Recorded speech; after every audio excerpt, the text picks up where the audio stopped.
Hello and welcome. We're the Bitches with Beards, and we love to talk all things culture. On this podcast, we chat our top 3 cultural moments of the week. It's the Cultural Three-Way.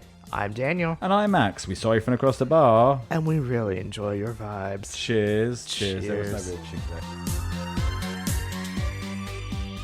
Because I was right over the keyboard. Well, and I'm like 3/4 of the way done with this canned soda, so there was nothing to really make a noise. Oh, Daniel, how was your week?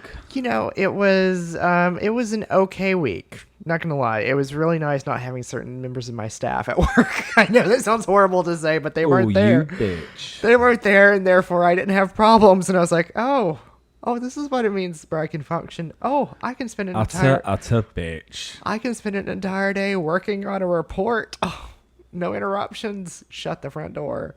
It was very nice. I got a lot written today. 8 pages worth. Ugh. Nice. So you ended the week on a high. I ended the week on a high. It started off on a frantic low, we'll Yeah. put it that way. And, it got really good on Wednesday. And it was, middling yesterday. Not too bad, not too, it was sort of in the middle of the road. But, like, today I was like, oh, there's no staff here. I'm like, well, nobody's problems for me. Make the most of that. 3 more weeks before that. So we say goodbye to the lovely bit of summer where everyone sort of drifts off. No, I know, but I'm looking forward to Canada, so it's all good. Yes, you got that into September, haven't you? Yes, and you're going away too. Yes, down to Florida. Florida. I want you to listen to that while you're riding down. The whole 13 hours of just Florida. Just Florence Welch shouting Florida. Florida. Or at least whenever you cross that line, just Florida. Florida. Anyways, yeah, it was, it was weak. It was weak. How about you? How was your week? Yeah, it was I don't know, there was a bit of an unsettled air in the house. My anxiety was up all freaking week, and I could not tell you why. And Well, I think I'm... there was that. Work felt weird. My MRI got cancelled. Oh. Because they denied my claim. So I guess I saved the money that I was going to pay out of pocket for it, and I might be getting you a tattoo or something. Yeah, because that's the same thing. Same thing. So I still got a neurologist appointment in October, along with a gastro. So we shall still see. It's not over yet, but they're like, yeah, I don't fit the bill for deserving one. So yeah, there was a lot. It's all because of the mustache. It's all because of the mustache. But no, it is, and new glasses. I do like the new glasses. Yeah, I like these new glasses. But no, it was a bit... Yeah, the week was very weird, and there was bits of tension, and I'm just like, I don't know. Tension. I'm just like... Weekend's over, and a friend was like, oh, you got the weekend. I said, I you know what? I just think the whole world has felt discombobulated since Portland, and I can't say what. I felt like I'd stepped away from my life for 2 minutes, and everything changed. I don't know that it has. It just, maybe it's your awareness. Yeah. Maybe there's something in your star chart. Something, yeah. Something's in something. Something's blocked. Well, anyway, Daniel, let's get our guest nice and warmed up.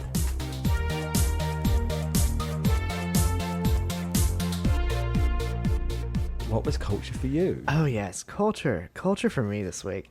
So I did a little bit of a splurge this week, and then because I purchased my groceries from Wegmans this past week, I purchased Dole Whip, which is the treat that is in Walt Disney World that they sell down there. I'm going to tell you right now, I paid too much money for it for the amount that I got. So what is it? Sorry, please explain. So Dole Whip is this lovely, like, cream and, like, pineapple dessert that's, like, frozen, and it comes in, like, little bitty containers, and by little bitty containers I do mean little bitty containers, and I didn't realize that. It's like you get 4 of them for almost $10, and I had the first one, tasted great, tasted amazing, and I'm like, it's not worth $10 for 4 of these. Yeah, but you look at over, and you've bought me like those jumbo peanut butter cups, and they're like $2.50, $30. So like it's like not unreasonable sometimes the amount you pay for these. It's not unreasonable, but I feel like those peanut butter cups are worth it though. Like, it's a matter of worth, and I'm just like, it wasn't quite worth it. But I did, however, make up for it because I did make another dish this week. Yum. It has been viral on my Instagrams. It is a soup that you make with 14 beans, so one of the packs of 14 beans. You take smoked turkey, either legs or wings. I had wings. And then you put collard greens in it. And you, my variation was I cooked it up with the Trinity to start off with. So onion, celery, and bell pepper with some Creole seasoning. Fantastic. Yum. I was able to eat 6 meals off of that for $20. Perfect. It was wonderful. It was fulfilling, and I wasn't bored with it. Great. That was the key thing. The key is the boredom. I didn't want to throw it out after this third day. Like, I had the last little bit today, and I'm like, I could make this again and probably will. I have a different recipe I'm trying this week. But I was just like, this is going on the rotation because it's so easy to make. And just put it in and boil. Oh, my gosh. So good, so fulfilling. And if you need fiber, sir... I'm doing not too bad this week, but, also, can always do a bit more. Yeah. If you need iron, it's also good for that too. So just saying. Finally, my song of the week was Homewrecker by Somber because I like Somber. So yeah. Anyways, I didn't have any of our divas this week playing. No. But it also... So there was an event that happened on Wednesday, and so I was a little bit off too, and I didn't quite want to listen to anything just in case it went horribly wrong. I was like, ugh. So anyways, what was culture for you this week? So culture for me, movie, obviously. Oh, no, shock. A movie. One Night Only. It's the one where they can only have sex one night a year if you're single. It's a rom-com. Callum Turner, who is weirdly cute. And is now married to Dua Lipa. Yes. It's the director of Easy A, and then he did You Again. Oh, not and Anyone But You. Remember that one with... Betty White. Yeah. No, that was You Again. Anyone But You is... Oh, Glenn, what's his face? Handsome. Glenn Powell. And the Republican. Sydney Sweeney. Yes. We got there. But this one was really cute. So they can only... single people are only legally allowed in the United States of America to have sex one night a year. Okay. And it's brought up why. And it's fucking political. It's a comedy, but it is politics. It's certain people, certain beliefs have got food power. And so... And it's... Rosie... No. It got really middle reviews, but I genuinely was really fucking charmed by it. She's like an advert singer, so the whole way through it is a psoriasis joke. sung to the tune of Brave. You've got psoriasis, and it's like, it's really, and it's about them going their separate ways, but constantly intermeeting on this one night. And like the whole bit where it counts at 8 p.m. to 7 a.m. and the countdown, and then the minute it hits it, like everyone's fucking. It's so fucking, it was really good. My book of the week, I finished my Just Star Wars Archives, and I really was quite, because usually when you read making of Star Wars, it's always a New Hope is the big one, then it slowly trickles down to and then Jabba the Hutt.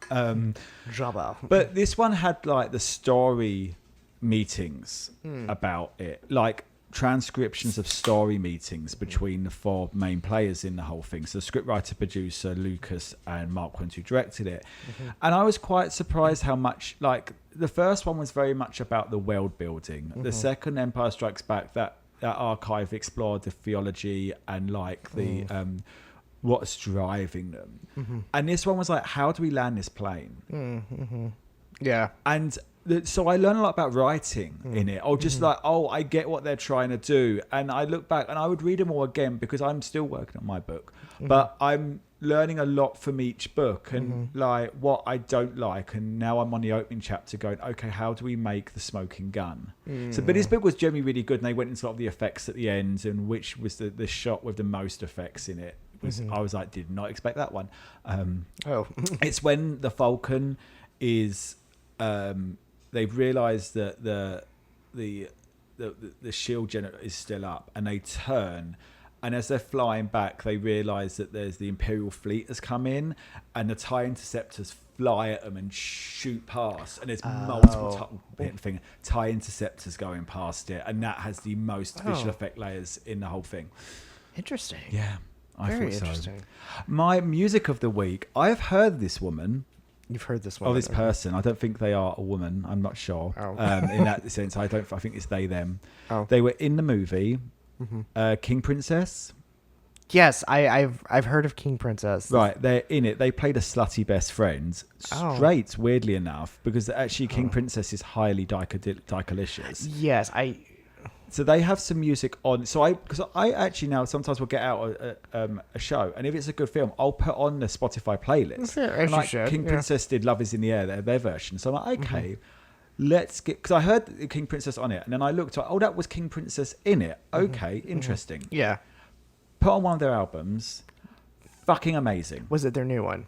2022, I think. Oh, never mind. So they have a new one out that's gotten rave reviews on NPR. They're like Tegan and Sarah. Yes, I was about to say. They are like that. Like, you think it's going to be real dirgy grunge, and No. it's not. No. It's so catchy, but it's Yes. deep. Yes. It's really good layered, but it's like Tegan and Sarah level like melodies. I'm like, I've had this one album 40 minutes. I played it 4 times today. Ooh, it is an earworm then for you. It is, and I'll play it, but it's got like really beautiful melodies at the same time, like really funny. Like I fucked you against the cabinet. So highly recommend go out and put on some King Princess. I'm now going back through some of the other stuff because I got hooked on one album. Well, anyway, that's enough about us. Let's warm up. Let's now get on to the main event. So it's time to ask the question, who's your top, who's your bottom, and who's your lucky Pierre? So, Daniel, who's your top, who's your bottom, and who's your lucky Pierre? Well, listeners, it's going to be a complete surprise because neither one of us actually talked this week to see what any of us were barely doing. fucking find anything. So we'll see. Maybe there's going to be a repeat, maybe there won't be. So last week, there was a bit of a milestone in that one of my favorite films, The Princess Diaries, turned 25 years old. I heard. It was also announced that one Miss Julie Andrews, who is 90, has announced that she will not be making an appearance in Princess Diaries 3, and that she has retired from all film appearances, and that she is at the point in her life where she does audiobooks and voiceovers. And let me tell you, the fandom is not happy about that. Someone said just let her do the voiceover for it. Yes, they're like, just let her do a Skype call, like where she doesn't even have to like really be there. Like, just we need to have Julie Andrews in there. I'm curious about with a third one now is narratively it like in terms of it doesn't. She might end up doing an appearance, but I feel that if anything, it would be at the start maybe her passing on and Mia being left to be her own queen, because narratively you have to take Mia to a new place. Or I see that the narrative is going to be that Queen Clarice has passed and that Mia has transitioned to where she is taking over the Queen Clarice role towards someone else. But it does make it does make sense at this point that she wouldn't really be in it. And a lot of the original joke was that it was, Mia exacerbates it, like, what's Mia done now? Yeah. So, all right. My top of the week is that Eurovision has announced 2 rule changes this past week. One is that countries in an armed conflict will be banned from hosting. And this is essentially because for the past 2 years, Israel has been a runner-up in position number 2, which means that if the winner defaulted and could not, then Israel would be able to host it.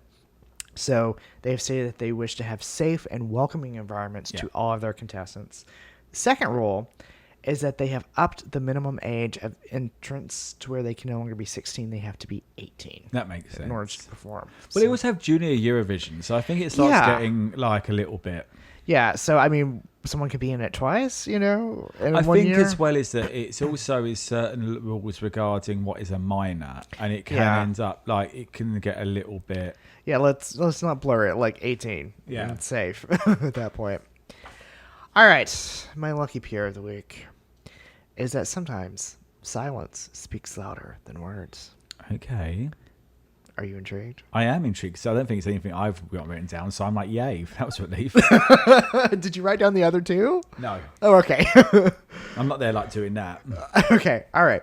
So it was announced that Taylor Swift and Bad Bunny had their music removed or muted from official TikTok this past week. after the current administration used 2 of their songs without permission. The 2 artists have decided that they are going to do copyright enforcement because songs were used. The songs were August by Taylor Swift and La Mudanza by Bad Bunny. And I know I just butchered that one, but I don't know the song by Bad Bunny. But use of them is trolling anyway, yes, because they don't like either of those 2. Right. So the Rolling Stone magazine reported that silence spoke louder than issue an actual statement, because an actual statement issued by them would have actually drawn attention. Yeah. And I'm completely paraphrasing what they said. And then yesterday it was announced that Taylor Swift also banned a second song from or muted a second song from TikTok. It's I Bet You Think About Me, because apparently got under someone's skin whenever it was played. Yeah. And therefore they were reverse trolling by using it. So the question is, do you think that silence is the best way to go with this, and to let other ones do the talking, or just is it enough? I mean, it depends it's a real hard one. Artists are political. Politics and art go hand in hand, and tell me otherwise. And, art is a political act. And so, I do think taking it down it is a good start. Like, they should all be doing that. And if you're not happy, because copyright is so highly publicized, and our generation really grew up on copyright because of Napster. Yeah, Napster. We had the warnings on videos, VHSs. So we know that this music is highly sought after. So don't let's be honest. We know that. So usage, consent is seen as usage. Or consent is sexy. Yeah. So I think they have to take it down if they're not it. But just have them. I think that at the end of the day, Trump knows that he's trolling Taylor Swift. I'm surprised at the Bad Bunny, because Taylor Swift is seen as I think the trouble, a lot of it is all down to, well, they don't like me. And if Bad Bunny turned around and said he was a Trump supporter, Trump would like him. Yeah. Let's not pretend at the end of the day that's what's so sad about the situation, is that if he said I like Trump would still favor him. It's not a race thing at all. It's just popularity. But no, they should be working on it. Artists should be working on it. But I don't think it is ultimately enough. I don't think it's going to affect, I doubt anyone is listening to like a Trump video with August in it and going, that means Taylor supports. Right. But but it's little ways. But I think they ultimately have to make a decision come the midterms, what's actually going to happen. But I'm glad that they're being proactive, and it is, and it is a bit, it's sort of in the effectiveness of Keyboard Warrior. Yeah. So I can sit back at home and do it from here. Yeah. And it is, but do just take it down. But it's so weird. Like, so I put a video up. Did you see the video of me carrying Bug? No. Right, that was banned from Facebook. Oh. So our guest got a video of me. He went out for a walk with the dogs, and he got a video of me picking up. So little Dwayne has to be carried up the 2 flights. Right. And he actually does now. He managed to do it the other day, and he didn't eat for a couple of seconds. Which Daniel knows is a lifetime in bug years. He was really... I turned my back and he got halfway up. Then he did the rest, and he was just not winded, right. Yeah. He was out of it. He could do the little stairs, but no. So you got a video of me picking him up. My calves look huge in it, by the way. But anyway, no, humble brag there. But the video is mainly of Bug's face, and I didn't realize how happy he looked. He's like that. So I put it up, and I think it was Swan Lake, or was it the Nutcracker? Something, there was music. I think it's Swan Lake, like some music. TikTok picked for me. And I was it's cute fun. I'm not going to muck about. Yeah. So I did that, and then I put it onto Insta, like from TikTok, and it comes up. Facebook won't have it. It's a copyright violation for this music. Wow. Yeah. So I think that and I was like, okay, really, but. No, I think... But you would think that one would be in the domain. Yeah, I guess unless people are able to secure certain licensing for certain things. Maybe. But no, so you've got this petty side of the copyright. But no, I do think, I think what I'm saying there is that it was so easy for Sony to put a copy. It was Sony. That's what it came Yeah. out. If that's possible, it does then up it and say no. We actually have to. There is it's possible. So if you are not allowing it, if you are allowing it, it looks like you support. Yeah. TBD, what happens next? Probably not a lot, to be honest, but we Yeah. shall see. I think it's going to get nasty up to the midterms. It's whether or not they start doing the AI crap again. That's the trouble. Oh, I'm just waiting for it. Yeah. I truly am just waiting for it. Not in a good way, listeners. It's more of a I am bracing for it whenever I'm saying I'm waiting for Yeah. it.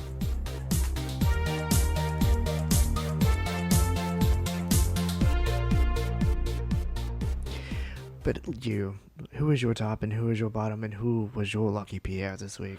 Well, my bottom this week is quite sad in that Lucy Davis, who was in the British office, just announced that she's in stage 4 breast cancer and it's not looking good. Yeah. I love Lucy Davis. I've loved her since The Office, and her dad's a very famous comedian in England, Jasper Carrot. That's his stage name, I hope. But she went on, played Etta Candy in Wonder Woman, and then obviously Sabrina Aunt Hilda. Yeah. So Which is where I know her from. Yeah, she's not had an easy life. I think she had a kidney I know her dad donated an organ. She's not had a lot of health, and she had a lot of weight issues over the years. Like her own, not that she got big. She had a lot of disordered eating, and she's yeah. It's just very sad. What's very scary about it is that she said she didn't have a lump but a hard point, and that's when she got it checked. But it's curious, and I'm wondering. I know she's been on their podcast, but Jenna Fisher, who plays Pam in the American Office, is just recovered from breast cancer. So I don't know whether or not they've had her on, so I'm curious to know whether or not they'll address that at all, because they've been quite open about that. Top of the week is Bonnie Tyler topped the charts this week, because in Europe there was a eclipse. So Total Eclipse of the Heart. I was going to say, it went was to the streaming. Total eclipse. She was meant to be on the cruise, I do believe. That was so. There's a few people. Yeah. So I saw her Jaffa Cake app. So the Jaffa Cake ad was an original one from years back, and it was not her. It was a teacher using a Jaffa Cake to go full moon, half moon, total eclipse. Shall we do it again, kids? Yeah. She was a foreign teacher. It was that. So it was really, and so they're like, okay, great. No, it's really funny. There's a lot of memes about like people watching it and kind of doing the Gavin and Stacey. Was that it? Was that it? All them glasses were sold out. How people just don't have them. Anyway, it was good. Did your parents see it? I think so. There was one years back. The first big one I remember was when we were in Cornwall. It was down in Cornwall. I think we got a partial eclipse in London, but Cornwall got the main one, and then it was cloudy. I remember that was the first actual, because we got quite a lot of coverage in it, and I remember me and my brother watched it on TV, and then we went out because it was the school holidays, and it was really weird because it felt like it was like the middle of the day, but it felt like morning. It was very, very weird. But no, that's been quite cute. My lucky Pierre of the week, I really went back and forward on a lot of things because there really wasn't for me. But as you know, in the UK, Nigel Dickhead Farage decided to resign his parliamentary seat because he was under investigation for loads of fraud, even though his supporters vote for him because they don't like the fraud that's going on within the political system. The irony of it all. So they'd vote if they were living over here. It was a complete and utter fucking circus. So what happened was that the major parties in the UK all stepped back and said, we're not going to humour you on this one. You're going to go through your by-election, because he decided to go back up for it and say, let them vote me back in. If they vote me back in, I'm innocent. Doesn't work like that, Nigel, because if you get back in, the parliamentary investigation reopens. It continues. So it did go against Lord Binface. Lord Binface got 25% of the vote. Did pretty well. He was never going to win it. No. But no, that's not the point. But I think I know Lucky Pierre went to have a bit of a chat and a discussion. I liked how the British system did it. Do you feel something like that would ever happen over here, or do you think that, in a sense of like everyone stepping back, and because you have the two-party system, that's the trouble. I was going to say that is the issue, is that we don't have a parliament Yeah. system at all. And because we have a two-party system. A third party doesn't really do much of anything. There have been a few upsets in history. As a historian, I will say that, but they've been rare. Yeah. Very rare. The biggest one that I can think of is the fact that Woodrow Wilson won because Taft and Roosevelt split the Republican vote. So that was a situation where a third party actually had change. Like the Republicans would have won had there'd been just one faction as opposed to two. In that situation, So did one of them run as an independent? Yes. So Roosevelt ran as an independent with the Bull Moose Party. But anyways, the point is, like, I don't know that it would necessarily work over here because it would mean like an entire change to the politics and how they'd function. But also that cohesion as well as like the parties all stepping in and saying, no, we're not going to run.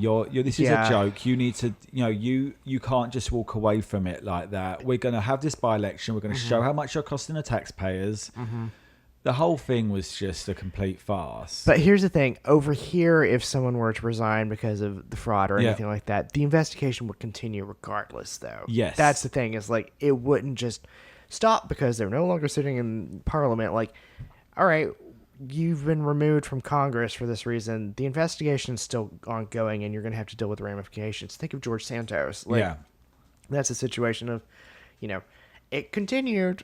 Is it harder though? Because if Santos, a lot of that was also it was fraudulent behaviour in his campaign, so it's him as a civilian. Anything, if he committed anything as a politician, as an elected official, would it still continue? Yeah, it would still continue at that point. Like there have been many of individuals that have come under investigation for stuff that they've done. But it would still have continued, and there wouldn't have been this, and you're running again. It would be like, no, that's not how this works at that point. Like, no. Yeah, I do think we need a lot more. I think over here is the civility has sort of gone, definitely. And I think that was what was refreshing about it, was that everyone kind of banded together and said, you know what, Clacton, if you want this twat in power, just go for it. Yeah. But we're going to let you make your own mistake. Yeah, and it was a very... And Count Binface is a comedian. He's cute, actually, out the bin. But, there was a few people up there. It's always mentioned a little bit in that Rivals. They have a couple of elections, and, the people in the election are like, okay... it wasn't... I mean, it used to be the Monster Raving Loony Party was the main one, and now there's Elmo. Oh, Elmo. Anyway, Daniel, I think we should move on to the end of the episode. Yes. So what do you think culture for you next week will be? Well, culture for me next week is I found out that I'm acting, so I'm not going to have a peaceful week next week. So I am hoping that there is some peace to be found. How about you? I don't know. Well, I'm actually, do you know what? I finished my archive books. My next one is going to be your sourdough book you got me. Oh, yes. Yes, so I'm taking time to sit and read bigger... Does that mean that we're reviving Lucky Pierre, the other Lucky Pierre? Yes, no, we will. I'm going to start reading now, and then with the intention of starting when I get back from Florida. I think that makes sense. And then while that's brewing, I'm going to go between that and Salt Fat Acid Heat, and go between the two books as and when. And that's my new big... I have like a big sit at the kitchen table, big book projects, but I'm excited I like for that. I love that. Right then, Daniel. I'm Max. I'm Daniel. Thank you for being our third. Cheers. Cheers. A big thank you to everyone for tuning in to Daniel Max's Cultural Freeway and for giving us a listen. Don't forget to rate, subscribe, and review, and follow us on the socials. You can find us under Bearded Bitch Pod or Bitches with Beards. Please remember that only a mother could love our views and opinions, and they reflect us and no one else. We'll be here next week, unless we're cancelled.